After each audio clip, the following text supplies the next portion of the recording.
Ano na naman kasi nung natapos namin yung Gumburza, parang yung pelikula pa lang, sobrang panalo na siya eh. Yung parang bigay talaga siya ng Diyos.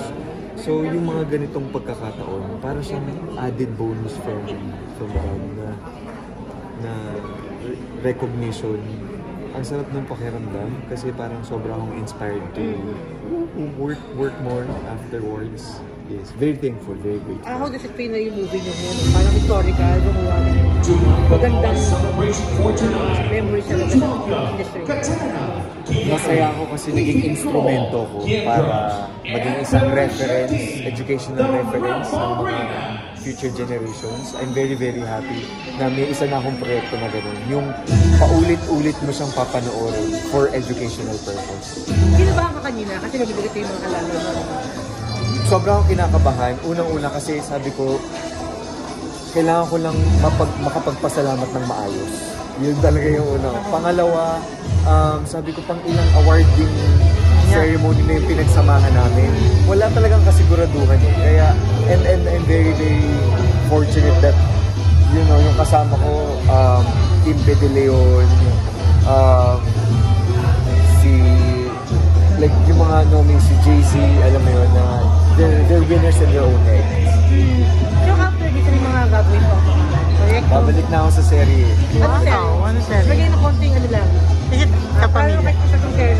Ang masasabi ko lang kapamilya, series siya. Pero walang ka ba? Hindi ka ba medyo nangapa? Ano siyempre, lagyan matagal ka hindi nakapag... Hindi. Serye. Hindi pa kami nagsastart. Hindi pa kami nagsisimula. Congrats, Encho! Okay. Pinasan ang topic yun. Kapamilya serye niya. Kapamilya serye. Ay, Gagawin yung serye. actor, supporting actor, may kapamilya serye agad. Meron, hindi ko palang alam kasi kung pwede ko pang sabihin. Kasi di ba nung nag-press con tayo ng PBB, lumingon muna ako kay tatay, lumingon ako kay Direk Lawrence. Sabi ko, Parang ayaw. sabi niya lang, sabi mo abangan na lang. So sabi ko, Abangan na lang. basta ang masasabi ko lang, kapamilya serye siya. Namiss mo kumuha ng serye? Na-miss ko kasi iba talaga yung pagkilala sa ng tao. Iba yung pagmamahal sa ng tao kapag napapanood ka pa rin nila sa sa screen nila. Yeah. Mapa-online man or mapa-TV, basta kasama ka sa pang-araw-araw na buhay nila. Iba yun eh. Nag-start na rin siya. Hindi pa. Pero gano'n siya kakaiba sa mga role na nagpapalabudan? Yeah.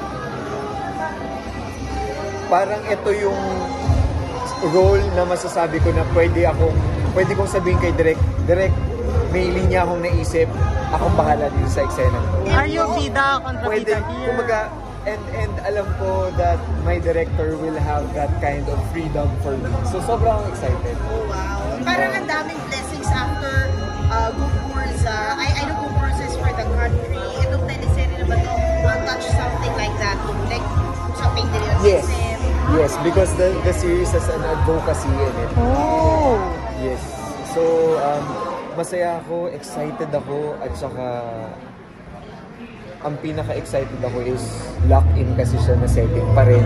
Oh. So, makaka-focus ka talaga sa trabaho. Wait lang, ano yun? Parang PBB. Yeah.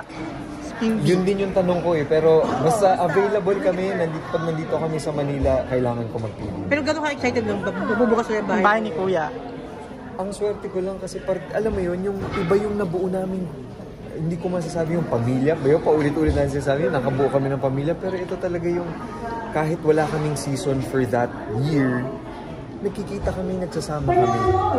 Kaya sabi ko, I'm just happy na regular. May dahilan kami mas lalo para mag-bonding at magsama-sama every time. And Jong, speaking of PBB, kasama mo dito si Kim Chiu. You're a good friend with Kim Chiu. So, how are you feeling na sobrang successful ng love team nila with Paolo Avellino sa mga palabas nila and out of the world? Alam mo, ang sarap maging masaya sa isang tao na mabuti yung puso eh. So, you know, I'm just very happy to Kim, to Melay, to Bianca, to Robbie, to everyone that I'm friends with. I'm very happy every time that I see them successful. So, patuloy lang din natin suportahan, di ba? Yung linlang, gano'n. You're also very close to Mahan. Yes, yes. Nakausap mo na ba siya? Kasi medyo naging delikado yung pagbubuntis niya. Bagang anak niya. Did you talk to her na ba? nag-message How is she right kami, nagdi-DM kami every now and then. And sabi ko, I'm excited to see baby Maria. Wow. Pero it's funny because I will have something on August na mga kasama ko, pero si Rambo lang yung mga kasama ko. So, it's a good update. I'm very happy with my friends. Kasi, alam mo yun, parang pinag-uusapan lang namin to dati and now. Ikaw ba kailan bala? Dadating yun, pero... Meron na bang special summer right na matibok na puso? Wala na yan, Mel ba? Diyos ko, parang 2,000 kayo naman yung mga tanong. Trabaho pa rin talaga. Oo, trabaho. Kasi iba, di ba yung eczema? Basta trabaho lang tayo. Trabaho ka lang po talaga. Pero thank you very much. I'm very happy tonight. I wanna celebrate tonight. Yeah. Celebrate tonight. Gusto kong kumain ng marami. Gusto kong, alam mo yun, kung gusto kong matulog ng mahaba. Sobrang gusto ko yung sinabi mo na parang it's not sa length ng performance. It was the impact.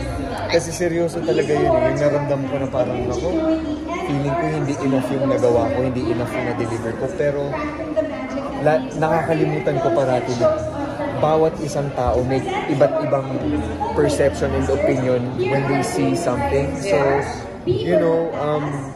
na nakita ng mga tao yung effort na binigay ko doon sa character.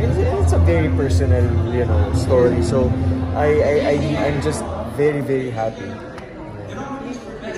Thank you. Thank you. Alright.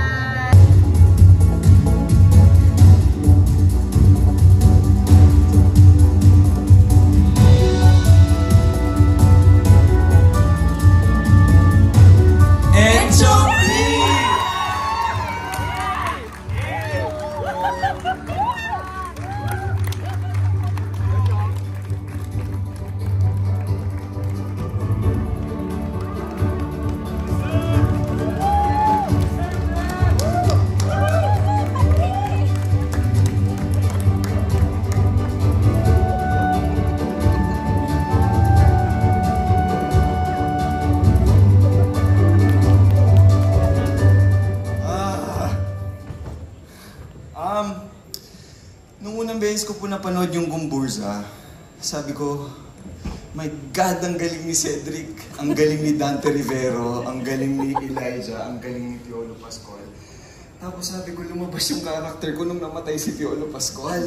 Tapos sabi ko, bakit ganun? Parang feeling ko, hindi enough yung ginawa kong performance to be noticed and to be recognized. Pero ngayon po, gusto ko po magpasalamat sa the Society of Philippine Entertainment Editors kasi po, ni-remind nyo sa akin na hindi po haba ng performance sa isang proyekto